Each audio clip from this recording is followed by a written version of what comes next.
Hello, my name is Maria Toka. Today I'd like to talk to you about the term poster as such because it confuses people sometimes. I use this word a lot on my channel when I'm filming videos like design a poster with me or poster design review and others that I'm planning to do in the future. Also on my Instagram, that seems to be all I'm doing, making posters. Even the challenge I'm on right now, 365, is solely dedicated to posters, which means that I'm supposed to create a poster every single day for a year. So why posters?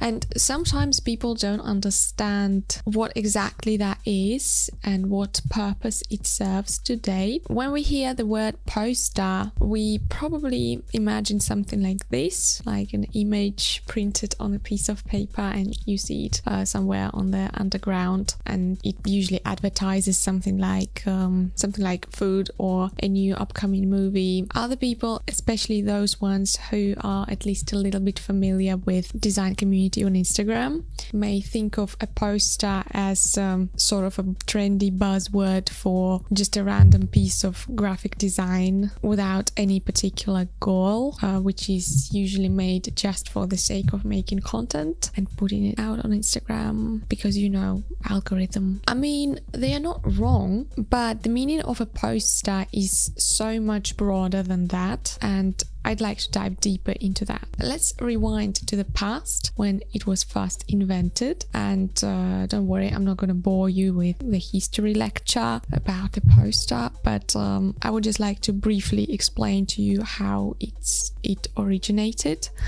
And the history of a poster as a medium dates back to the 15th century when the printing press was invented. Quite a while ago, right? However, the modern concept of the poster as we know them today emerged in the late 19th century, still pretty long time ago.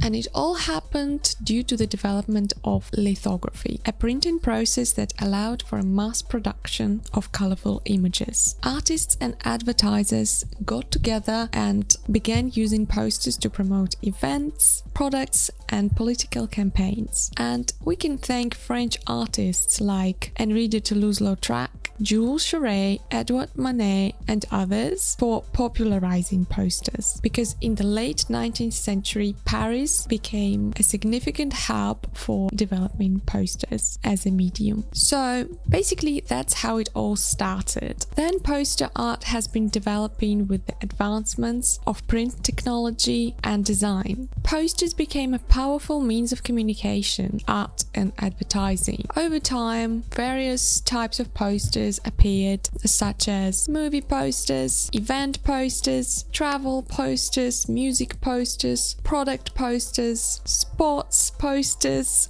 political posters, educational posters, safety posters, environmental posters, and so on and so forth. But I would point out three major types of posters based on their purposes. First, advertises something like an event, a product or service. In this case, the main goal is to sell something. The second type is when it informs or educates you, like political or protest posters or any educational posters or anything that has to do with social issues, environmental issues, something that's important for society, but you don't sell anything with it. In this case, the main goal is to raise awareness. And the third one is less common, is when its purpose is just to decorate the space, like art prints, for example, we could call it.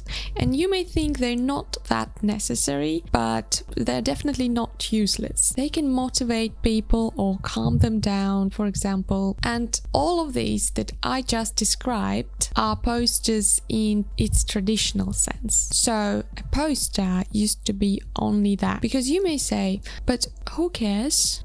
Does it even matter anymore? Because if print is dead, then posters probably did too. Well, print is not completely dead, if you ask me, but I get what you're saying. It's definitely not nearly as important means of communication as it used to be, because everything today is advertised online, whether you like it or not. And therefore, my main point is today, the word poster means much more than just a piece of paper that advertises something in a public place. Just think about where we see ads today. It can also include social media posts, banners, product listing ads, paid search ads, email ads, and any other kind of ads you can think of. So it doesn't have to be on paper anymore, but the demand is still there. And now I'd like to go even further with this term. If you can design posters, you can apply those skills in branding, packaging, album art, book covers, merch design, editorial design, flyer brochure design, social media graphics, banners, and even web design. But in this case, you would need some additional skills, but that's already a great start. And in addition to this, like I mentioned in the beginning, some people make posters just for the sake of making posts on Instagram, like posting something. And yeah, nowadays,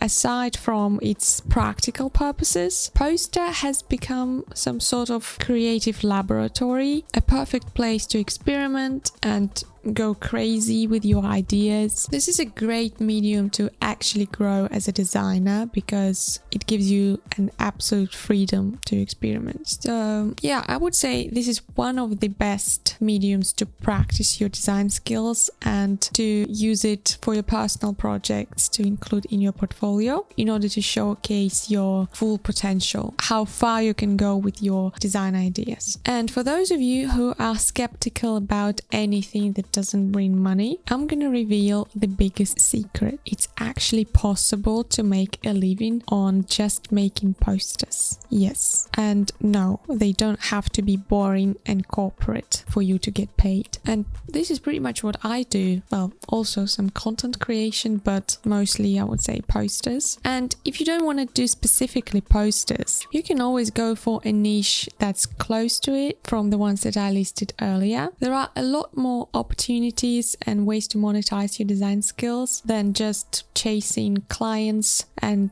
doing whatever they want you to do, whatever boring stuff they order. And if you're interested in poster design and the way how you can turn it into your career, I'm actually excited to announce that on the 25th of November, I'm gonna do a free live webinar where I'm gonna talk about this in much more details. I'm gonna give you 6 concrete steps how to elevate your poster design skills and how you can make money on it, which is also an important aspect. So don't forget to save the date and register for this webinar. The link is down below. Everyone who comes to the webinar will also get a bonus gift, a free assets pack, which exactly you will know on the webinar. So I'm sure you don't want to miss it. 25th of November, remember the date. So that's all for today. Thank you guys for tuning in. See you on the webinar on the 25th of November. Bye!